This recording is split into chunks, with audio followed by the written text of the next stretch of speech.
외부에서 말하는 기독교가 있고 또 소문으로 듣는 교회가 있죠. 오늘 본문 말씀을 통해서 우리는 기독교가 이런 종교구나, 이것을 좀 더 본질적으로 알 수 있겠다, 이런 생각이 들었습니다. 역동하는 하나님 나라 제목으로 오늘 사도행전 8장 말씀 함께 나누도록 하겠습니다. 요즘 장마 기간이라고 하긴 하지만은 되게 후텁지근하고 굉장히 더위가 심한 것 같습니다. 그러다 보니까 자꾸 겨울이 생각납니다. 겨울을 생각하니까 많이 시원해지더라고요. 겨울이 생각나고 또 얼음도 생각하게 되고요. 겨울이 오고 영하의 날씨가 계속되면 우리가 서울에서 볼 수 있는 풍경 중 하나는 한강이 어는 것입니다. 한강이 막 얼어붙어요. 그러나 아무리 추워도 한강 밑바닥까지 얼릴 수는 없죠. 한강 밑바닥에는 도도히 힘차게 한강물이 흘러갑니다. 그리고 마침내 이제 따뜻한 봄바람이 불어오면 힘을 합쳐서 두터운 얼음을 깨고 녹이고 결국은 온 대지를 적시면서 온 세상이 꽃동산 되게 하죠. 우리가 하나님 나라 또 예수님의 복음을 생각하면 눈에 안 보이는 것 같아요. 왜 그럴까 생각해 보니까 이 하나님의 나라 또 예수를 믿는 이런 것들이 세상의 온갖 것들에 둘러싸여 있기 때문에 보이지 않는 것 같습니다. 욕망의 정치 권력들이 세상을 지배하는 것은 우리 눈에 너무 확실하게 보입니다. 엄청난 돈의 힘이 세상을 움직이는 것 같아요. 그렇지, 돈이 있어야지. 그런 생각 우리 많이 하지 않습니까? 또 세상에는 현대인들의 눈을 사로잡는 온갖 첨단 기술들과 거기에서 발생하는 또 신나는 것들이 또 가득하죠. 나도 저거 즐기고 싶다. 어제 좋았습니까? 워터파크. 또 세상에는 폭력적인 전쟁과 또 쾌락이 공존을 해요. 잔인한 비참함과 환호성이 또 함께 있습니다. 그래서 이 어디를 보아도 거룩한 하나님의 나라, 사랑의 하나님의 나라 보이지 않는 것 같습니다. 그런데 하나님의 말씀에 의하면 하나님은 왜 안 보이시냐? 그분은 안 보이는 분이에요. 원래 영이시다. 우리 눈에 보이는 건 물질이지만 하나님은 영이시기 때문에 우리 눈에 보이지 않고요. 그 하나님께서 그 나라를 위해서 쉬지도 않고 주무시지도 않고 졸지도 아니하신다고 우리는 알고 있습니다. 여러분, 오늘 본문은 이 눈에 보이는 거대한 세상 나라 속에서 눈에 보이지 않지만 어떻게 하나님의 나라가 역동적으로 움직이고 있는가, 이것을 우리에게 보여준다고 할 수 있어요. 그래서 역동적인 하나님의 나라를 한번 생각해 볼 텐데, 오늘 본문에서 가장 먼저 만날 수 있는 하나님 나라의 역동성은 큰 박해와 핍박 속에서 나타났어요. 여러분의 성경을 읽어보면 하나님을 박해하고 믿는 자들을 박해하는 그 박해가 크면 클수록 하나님의 영광이 크게 나타나는 것을 우리가 확인하잖아요. 대표적인 예가 그겁니다. 이스라엘이 출애굽할 때 이 파라오가 얼마나 이스라엘 백성들을 괴롭혔습니까? 절대로 안 보내주려고 작정을 해가지고 하나님을 대적할 때 하나님께서는 10가지 재앙과 전무후무할 홍해의 기적을 일으키셨죠. 그러니까 아주 이 마음이 강팍하고 고집스럽고 하나님을 대적하는 무소불위의 권력을 가지고 있었던 파라오, 이 애굽의 황제가 없었다면 하나님의 능력이 나타나겠습니까? 하나님이 괜히 헛힘 쓸 필요 없잖아요. 근데 워낙 이 대적의 세력이 크니까 하나님도 큰 능력으로 나타내시고, 그런데 그것이 온 세상 사람들에게 와, 정말 하나님은 살아계시는구나, 이걸 느끼게 하는 결정적인 계기가 되는 거죠. 여러분, 오늘 본문에 나타나고 있는 예루살렘 교회를 향한 박해가 어떻습니까? 우리가 지난번에 봤죠. 하나님 나라를 전하던 스테반이 순교하고요. 그리고 한 사람이 등장하는데 마치 바톤 터치하는 것 같아요. 누가 등장했나요?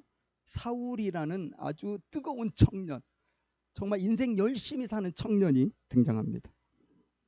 사울은 스데반을 돌로 치던 현장에서는 직접 살인에 가담하지 않은 것 같아요. 7장 58절에 보니까 이렇게 나와 있잖아요. 그는 그냥 옷을 지켰을 뿐이에요. 소극적이죠. 그런데 용기를 얻은 것 같아요. 스데반이 하나님 믿는다고 하고 뭐 예수님 하늘에 서 계신 거 본다 했는데 하나님이 어떤 기적도 일으키지 않았어요. 스데반이 죽어가는데 아마 그걸 보면서 뭐 아무것도 아니네. 그럼 그렇지 저 거짓 나부랭이들 하면서 이 젊은 청년 스데반이 굉장히 용기를 얻은 것 같고요. 그리고 이 이후부터는 모든 박해자들보다도 가장 앞장서서 기독교를 박해하고 교회를 핍박하던 인물이 사울이죠. 마치 유대교의 행동대장이 된 것 같아요. 사울의 여러분 목표는 뭡니까? 그들이 말하는 이단이죠. 기독교가. 이단 기독교를 박멸하는 거예요. 바퀴벌레 박멸하듯이. 3절에 뭐라고 설명되어 있나요? 사울이 교회를 잔멸할세 각 집에 들어가 남녀를 끌어다가 옥에 넘겼다. 이 잔멸이라는 말이 무슨 뜻일까요? 잔인하게 그 잔당까지도 완전히 멸망시켜버리겠다. 이런 겁니다. 근데 원래 이 이제 헬라어로 기록되어 있잖아요. 성경이. 그 헬라 단어를 보면 잔멸이라는 게 뭐냐면 산 멧돼지가 이 포도원을 완전히 헤집어 놓고 파헤쳐 가지고 엉망으로 만드는 것을 뜻합니다. 여러분 한번 생각해 보세요. 산 멧돼지가 아주 잘 익은 포도밭을 엉망으로 파헤치면 어떤 일이 벌어지겠습니까? 아주 탱탱하게 잘 익은 이 포도들이 완전 짓밟혀 가지고 으깨지고 부서지면서 붉은 포도즙이 막 흘렸겠죠. 포도원이 마치 피 흘린 그런 현장처럼 되지 않겠습니까? 사울이 가차없이 교회를 박해할 때 이 모습이라는 거예요. 포도를 짓밟고 포도원을 엉망으로 만드는 야생 멧돼지의 모습이다. 그래서 나중에 이 사울 청년이 회개하잖아요. 내가 정말 나쁜 짓 했어요. 이렇게 눈물로 회개하는 장면들이 많은데 이 뒤에 보면 사도행전 22장 4절에 자기가 그때 어떤 존재였는지 이렇게 말합니다. 내가 이 돌을 십자가의 돌을 박해하여 사람을 죽이기까지 하고 남녀를 결박하여 옥에 넘겼다. 죽이기까지 했대요. 이게 사실 그런 일들이 있었다는 겁니다. 그리고 디모데전서 1장 13절에서는 이렇게 자기 자신의 죄를 고백했어요. 내가 전에는 비방자였다, 박해자였다, 폭행자였다. 그래서 예수를 알지 못했을 때 이 젊은 시절의 사울은 성도를 죽이고 박해하고 이 기독교를 박멸하는 것이 그 인생의 사명이었어요. 그렇게 하는 것이 이 사울에게는 하나님을 사랑하는 최고의 행위라고 믿었어요. 모르고 그랬죠. 여러분 그런 대표적인 박해자로 사울이 등장하는데 사울만 그랬겠습니까? 대항하지 않고 이 교회들이 그냥 무기력하게 당하기만 했잖아요. 이런 걸 볼 때 젊은 피가 끓는 유대인 청년들이 얼마나 많았겠어요. 더군다나 위에 높은 권력자들에게 잘 보일 수 있는 좋은 기회잖아요. 그러니까 사울만 그런 게 아니라 비슷한 또래의 청년들이 앞장서서 자신의 입심양명을 위해서 굉장히 열심히 애쓰고 수고하고 헌신하고 성과를 올리기 위해서 노력했을 거라는 거죠. 교회가 쑥대밭이 되는 겁니다. 그런 속에서 교회가 과연 어떻게 했나? 마치 영화의 강추위 속 강물처럼 꼭꼭 얼어붙는 것 같았을 것입니다. 그래서 1절에서 그 상황을 이야기하죠. 너무나 큰 박해였기 때문에 이 사도들 외에는 모두가 다 흩어져 버렸다. 예루살렘 밖으로 흩어져서 온 유대와 사마리아 땅으로 갔다는 것입니다. 그런데 여러분 이 흩어져 가지고 무슨 일이 생겼죠? 무슨 일이 생겼나요? 4절에 우리 4절 같이 한번 읽어보겠습니다. 8장 4절 시작. 그 흩어진 사람들이 두루 다니며 복음의 말씀을 전할세. 그러니까 여러분 정말 생각지도 않은 일이 벌어진 거예요.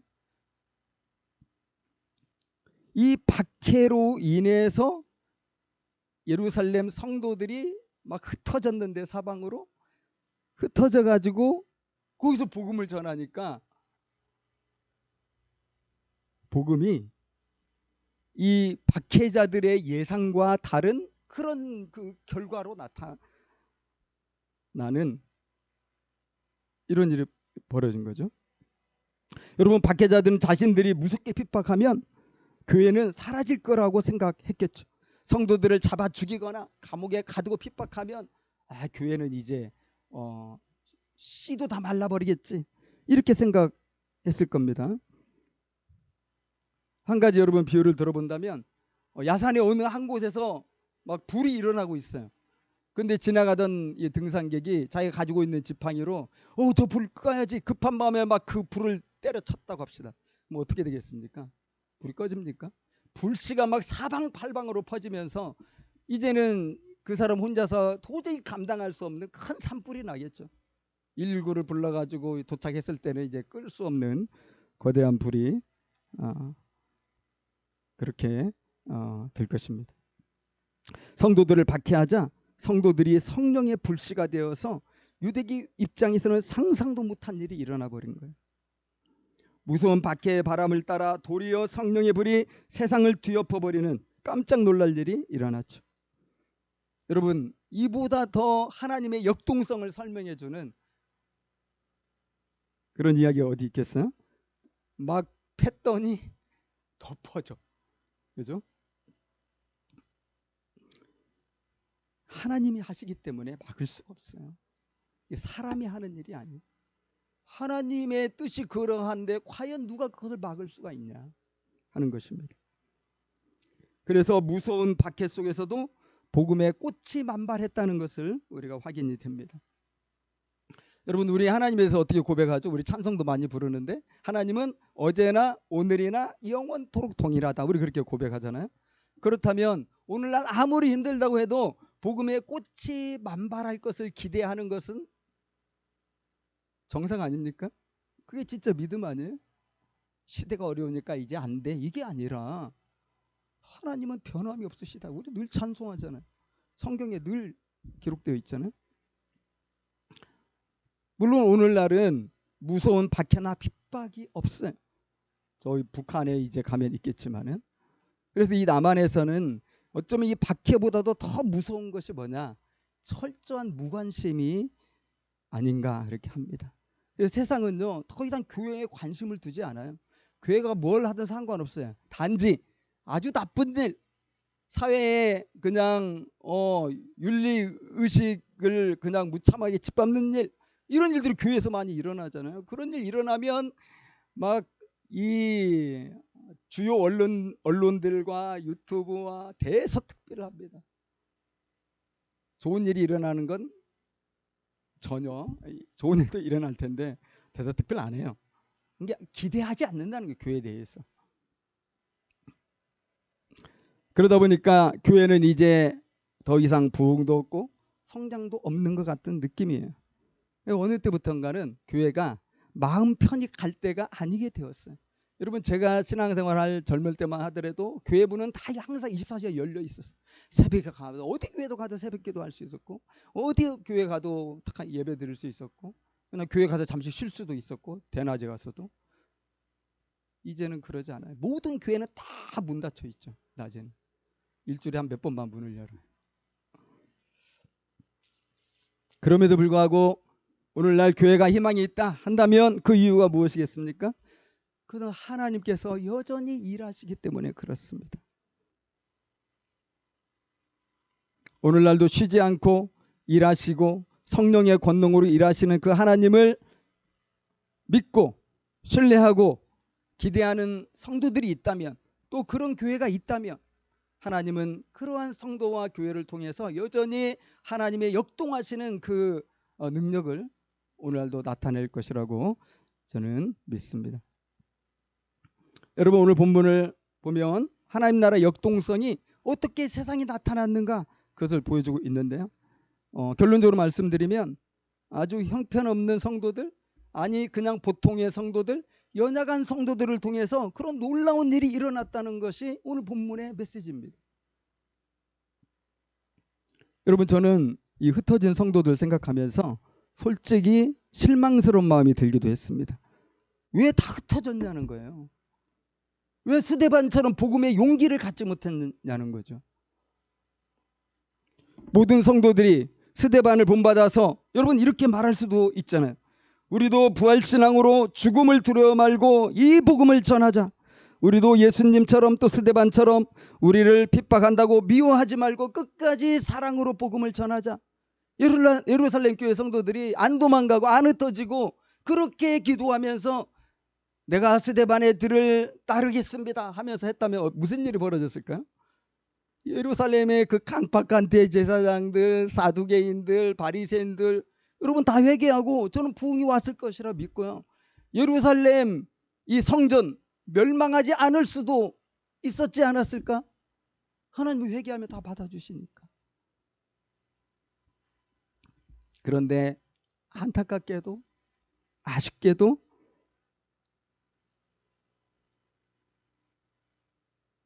떠났습니다. 생각해보면 저희들과 비슷하지 않습니까? 우리들도 복음 전하는 게 얼마나 힘들어요. 부담스럽고 나는 못할 것 같고 또 한편으로는 반대에 부딪힐까 봐 무섭고 우리와 비슷한 사람들입니다. 그들은 예루살렘을 떠났어요. 그리고 온 유대 지역과 사마리아와 다른 땅을 흩어졌죠. 사실 성경은 되게 긍정적으로 표현한 거죠. 흩어졌다고 그랬는데 이게 여러분 흩어진 것입니까? 정직하게 말하면 그건 도망친 거예요. 살려고 위험한 장소를 피한 것입니다.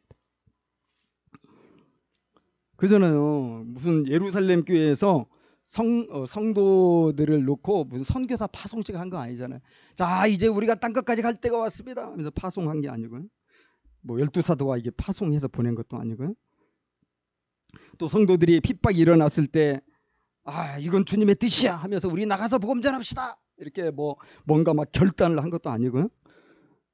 또 예루살렘 교회가 무슨 선교 프로젝트를 세워가지고 기가 막힌 전도 전략을 세워서 자 이제 갑시다 이렇게 한 것도 아니고요. 여러분 아무것도 아니에요. 어떤 것도 아니라는 겁니다. 그냥 박해가 무섭고 나도 살고 싶었기 때문에 스데반처럼 죽는 것은 너무 못하겠는 거예요. 그래서 도망친 겁니다. 그렇게 해서 박해자들의 추격을 피해가지고 뿔뿔이 흩어졌는데 흩어진 성도들이 뭘 했나요? 근데 이게 참 놀라운 거예요. 도망쳤는데 피난 갔는데 그곳에서 복음을 전하더라. 그렇게 복음을 그들이 전했을 때는 그곳에 성령의 역사와 놀라운 구원의 역사가 불길같이 타올랐죠. 여러분 이것이 뭘 의미하겠습니까? 이 구원이라는 거 하나님의 나라 역사라는 것은 사람에게 달려있지 않다는 거예요. 사람이 많냐 적냐 그게 중요하지 않다는 거예요. 그 사람이 능력이 있냐 없냐 아주 학식이 있냐 없냐 부자냐 가난하냐 이런 것들이 중요하지 않다는 겁니다. 십자가의 복음이 중요하다는 거죠. 이 십자가의 복음을 전하느냐 전하지 않느냐가 사실 본질이라는 거죠. 여러분 흩어졌어요. 흩어졌는데 그냥 가족들 먹고 살기 위해서 복음을 전하지 않았다면 무슨 일이 일어났겠습니까? 아무 일도 안 일어났죠. Nothing. 무슨 일이 일어나겠어요? 아무 일도 안 일어납니다. 근데 이 흩어진 성도들이었지만 도망친 신세였지만 그들은 가는 곳마다 하나님의 복음의 말씀을 전했다는 거죠. 그랬더니 뭔가가 일어났다. 여러분 노전도 노구원입니다. 그리고 복음을 전하지 않으면 아무 일도 안 일어나요. 그렇지 않습니까? 그것을 오늘 대표적으로 보여준 사람이 예루살렘 교회의 7집사 중 한 사람인 빌립이죠. 우리 5절 같이 한번 읽어보겠습니다. 5절 시작. 빌립이 사마리아 성에 내려가 그리스도를 백성에게 전파하니. 여러분 빌립도 박해를 피해 도망친 사람이에요. 근데 왜 사마리아로 피했을까요? 제가 이렇게 이제 묵상하며 생각해 보니까 전 빌립이 머리가 좋다. 왜냐하면 사마리아는 역사적으로 유대인들이 정말 싫어하는 땅이에요. 여러분 많이 아시죠? 그 아수르라는 강대국에 의해서 북이스라엘이 멸망할 때 이 사마리아에 많은 이방인들을 이주시켜가지고 살게 하면서 아브라함이 혈통을 가진 그 유대인들이 다 혼혈족이 돼버렸어. 이방의 피가 섞여가지고. 그래서 남쪽에 예루살렘을 수도로 있는 남쪽 유다에서는 이 북쪽의 사마리아인들을 완전히 이방인 취급했어요. 그냥 상종도 못할 더러운 놈들이다. 아주 오염되었고 타락한 영혼들이다. 그러다 보니까 그 땅도 안 밟았다고요. 그 땅 밟는 것도 일부러 피했단 말이에요. 그런데 빌립은 그리로 도망갔으니까 아마 빌립이 그런 생각을 가지고 도망갔다면 되게 안전하게 도망친 거라고 할 수 있겠죠. 그런데 여러분, 도망쳤다고 우리가 이제 볼 수밖에 없는데 그의 마음에는 이 거룩한 성령의 불이 여전히 타오르고 있었다 하는 거죠. 여전히 예수님을 사랑하고 있었어요. 그리고 그는 자기 눈앞에서 부활의 신앙을 가지고 원수들을 용서하면서 순교하고 있는 그 스데반의 그 얼굴을 잊을 수가 없는 거죠. 빌립은 스데반처럼 성령 충만한 집사로 소개되고 있습니다. 그는 지금의 우리들이 믿고 있는 것처럼 나사렛 예수가 죄와 사망에서 사람들을 구원하러 이 땅에 오신 하나님의 아들입니다. 이 구약 성경을 통해서 그것을 너무나 확실하게 깨닫고 있었기 때문에 이걸 모르는 사람들에게 정말 알려주고 싶었어요. 여러분들도 이것을 알면 큰 기쁨과 삶의 그 자유와 하나님의 영원한 축복을 받을 텐데 모르는 그들, 모른 채로 율법에 얽매여 사는 그들, 모른 채로 이 사탄의 나쁜 영에 사로잡혀 있는 그들 불쌍히 여겨서 빌립은 복음을 전한 거죠. 자, 그렇게 복음을 전했을 때 어떤 일이 일어났습니까? 6절 7절에서 우리가 확인되는 것처럼 예수님이 복음 전했을 때 일어난 일이 똑같이 일어났잖아요. 귀신이 쫓겨가고 병자들이 치유받고 그동안 정말 나쁜 기운으로 억압받고 있던 사람들이 해방감을 느끼고 그래서 어떻게 됐다고 그랬죠? 큰 기쁨이 있었다. 오랜만에 웃는 거죠. 사마리아 사람들이 예수님 만나고.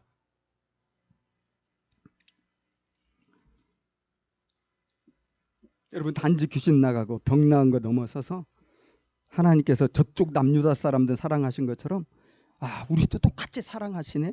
그런 걸 마음으로 깨달았을 것 같아요. 그러면서 정말 우리는 버림받은 줄 알았는데 우리는 잊혀진 존재고 우리 사마리아 사람들은 정말 이 이방인 같은 존재고 그렇게 열등의식이 컸었는데 이번 빌립이 와서 복음을 전하고 하나님의 위로가 넘치는 이 상황 속에서 그들이 확인을 한 겁니다. 하나님이 나를 버리시지 않았네. 하나님이 우리를 잊으신 게 아니네. 기쁨이 넘치죠.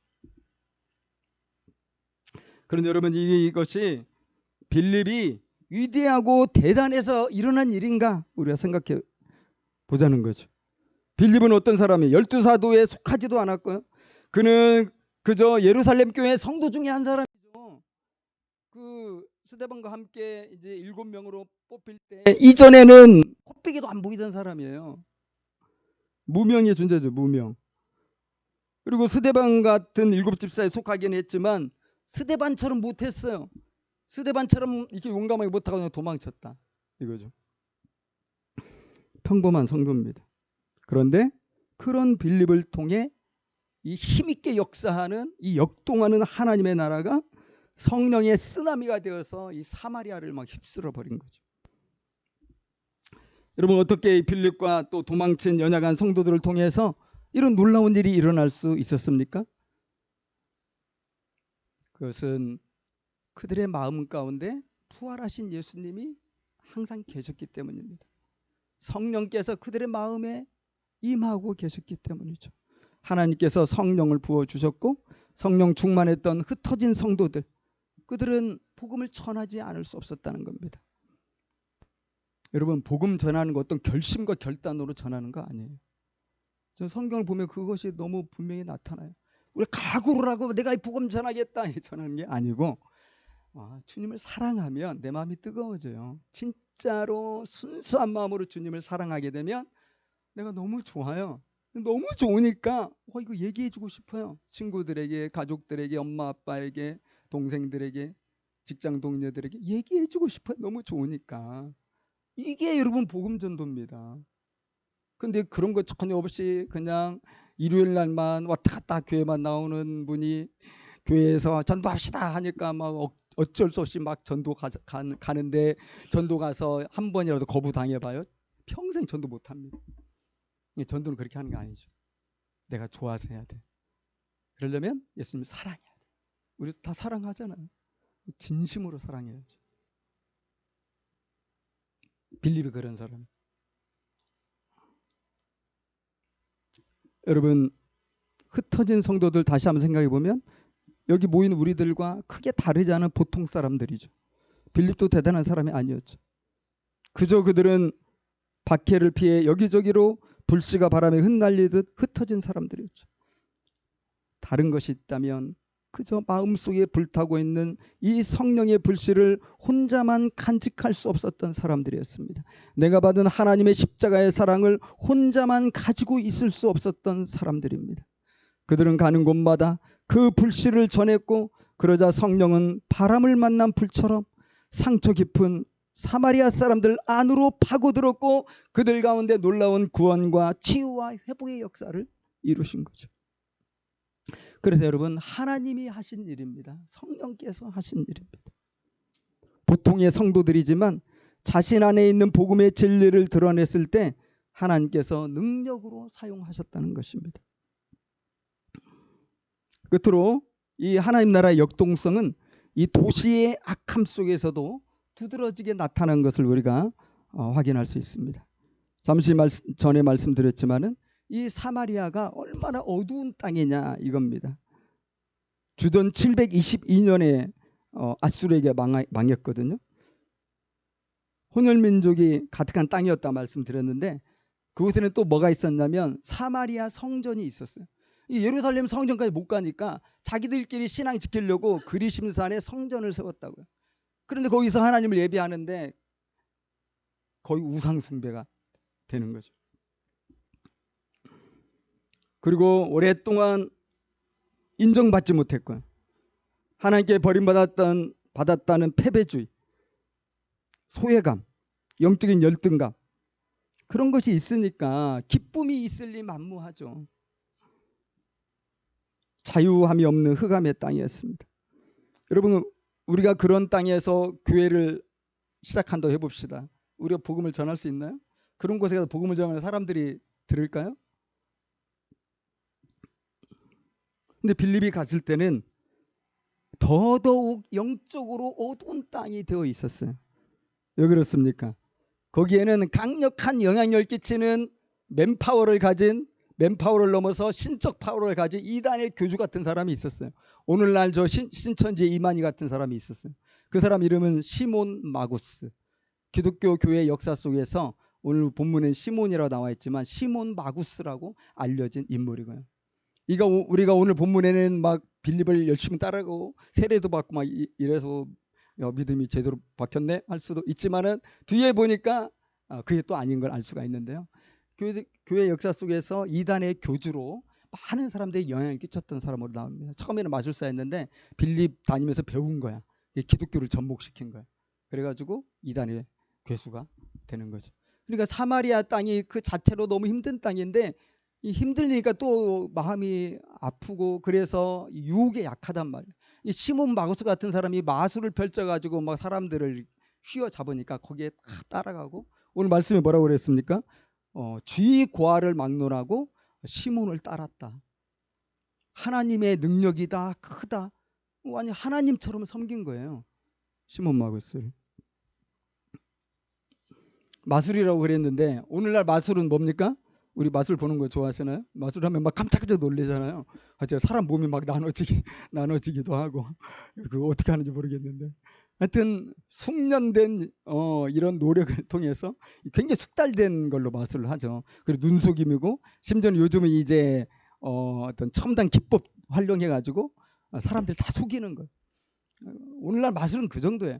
근데 1세기 때 마술은 그런 게 아니고요. 이 주술을 이용하고 또 이 사탄과 이 소통을 하면서 영적으로 영향력을 끼치는 겁니다. 그래서 마술 도구들도 많이 사용하고요. 신비한 영향력을 행사해서 실제로 병이 낫는 역사들도 일어나고요. 또 막 귀신의 그 어떤 소리들도 이렇게 하고요. 사람들을 놀래게 만들죠. 그래서 여러분 오늘 우리가 계속 확인되는 게 뭐냐면 사람들이 다 놀랬다는 거예요. 9절에 놀랐다. 11절에 놀랐다. 그래서 시몬 마구스의 영향력은 어떻게 보면 공포적인 영향력이라고 볼 수 있고요. 마구스를 따르지 않으면 우리가 불행해질 것 같아. 이게 시대의 대사야. 그러는 거죠. 11절 보면은 그런 상태가 되게 오래되었다. 그죠? 사마리아 도시가 사탄의 묶임과 보이지 않는 강력한 어둠의 영에 사로잡힌 지 되게 오래됐다는 거예요. 그런 곳에 빌립이 갔다는 겁니다. 근데 빌립이 되게 단순하게 내 마음 뜨겁게 했던 예수님, 내 마음 감동시켰던 예수님을 전한 거예요. 12절 13절에 그 결과가 나오죠. 남녀를 불문하고 사마리아 사람들이 예수를 믿고 세례를 받았다. 우리 어린이 예배 시간에 오늘 우리 다나 어린이 성부와 성자와 성령의 이름으로 세례를 주었거든요. 이런 것처럼 이 사마리아 사람들이 세례를 다 받고 심지어 시몬 마구스 같은 사람도 세례 받고 예수를 믿고 빌립의 마치 제자처럼 온마음으로 빌립을 잘 따라다녔다. 그렇게 이야기하고 있습니다. 여러분 빌립이 무슨 신비하고 초자연적인 어떤 이벤트 한 거 아니잖아요. 그저 사마리아 지역을 두루다니면서 자기가 믿고 확신하는 사랑하는 예수님에 대해서 전했을 뿐인데 뭘 전했겠어요?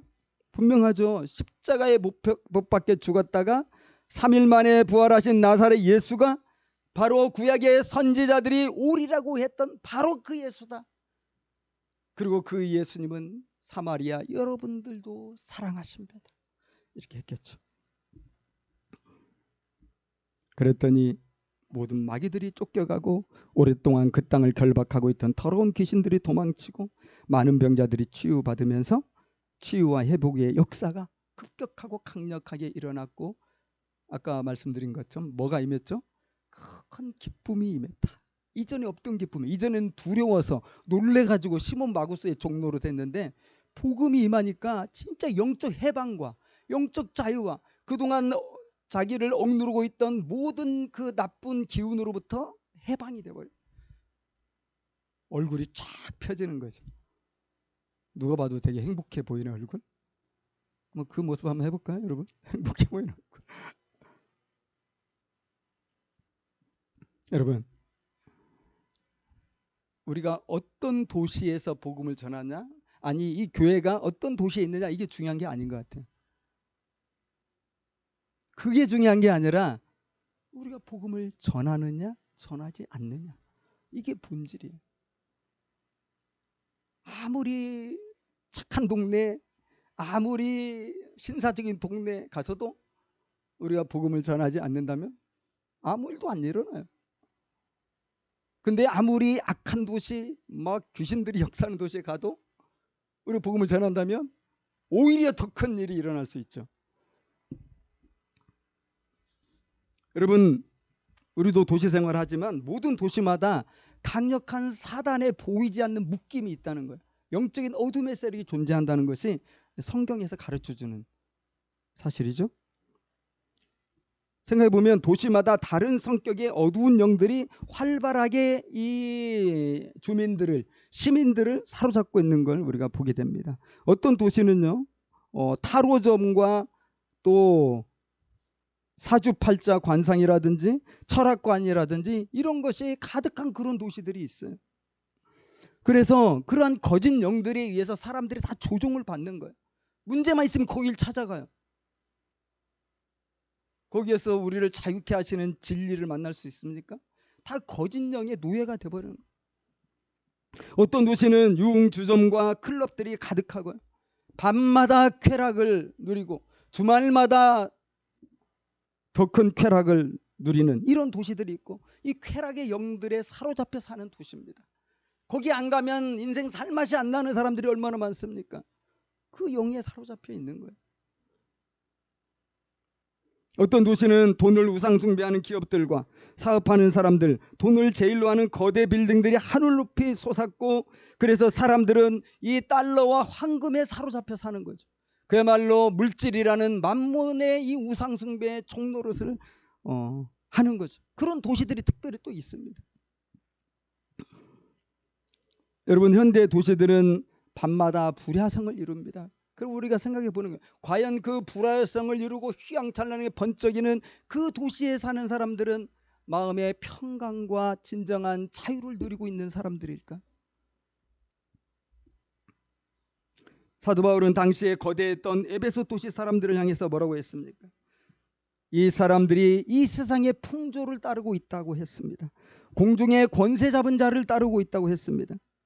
불순종의 아들들 가운데 역사하는 영을 따르고 있다. 그래서 본질상 진노의 자녀로 머물러 있다. 그렇게 진단하지 않았습니까? 여러분, 오늘날 악한 영과 어둠에 사로잡혀 있고, 그 사로잡힘 속에서 수많은 생명들이 계속 죽어가고 있습니다. 무엇으로 그들을 구원하고 여러분 해방시킬 수가 있겠습니까? 제가 많은 얘기보다도 사도 바울이 증거한 한 말씀으로 답이 가능할 것 같습니다. 로마서 1장 16절입니다. 내가 복음을 부끄러워하지 아니하노니 이 복음은 모든 믿는 자에게 구원을 주시는 하나님의 능력이 됨이라. 첫째는 유대인에게요, 그리고 헬라인에게로다. 여러분, 박해를 피해 여러 지역으로 흩어졌던 예루살렘 성도들처럼 우리도 비슷한 사람들이에요. 우리가 무슨 대단한 능력을 가지고 있는 사람들 아니고, 무슨 신학교 다녀가지고 막 탁월한 아니면 수준 높은 성경의 지식을 가지고 있는 것도 아니고요. 믿음이 그다지 훌륭한 사람들도 아니고요. 그냥 보통 성도들이죠. 그죠? 그렇게 우리는 약해요. 우리의 소망은 무엇입니까? 하나님은 전능하시다. 우리는 부족합니다. 그렇지만 십자가 이 복음의 진리는 구원의 능력이 있다 하는 것입니다. 그 옛날 흩어진 성도들을 사용하신 하나님께서 우리를 통해서도 사람을 변화시키고 도시를 해방시키는 역동적인 하나님의 나라를 세워가실 수 있다고 믿습니다. 여러분, 그래서 저는 오늘 이렇게 말씀을 준비하면서 너무나 당연한 거지만 한 가지를 깨달았어요. 그건 뭡니까? 이 십자가의 구원의 복음, 하나님의 사랑과 하나님의 은혜가 집약적으로 드러난 이 진리의 복음, 이 복음을 전해야만 사람들이 구원을 받고, 이 복음을 전해야만 도시가 해방이 되는데, 그런데 이 복음을 전하지 않는다면, 교회라고 하면서 이 교회가 이 복음을 그 지역에 전하지 않는다면, 예수님 사랑하는 성도라고 한다면서 가정과 직장과 사회에 흩어진 곳에서 이 복음을 끝내 전하지 않는다면, 여러분, 과연 이게 교회일까? 과연 이 성도가 진짜 성도일까? 그래서 갑자기 저부터 의심하기 시작하게 되었습니다.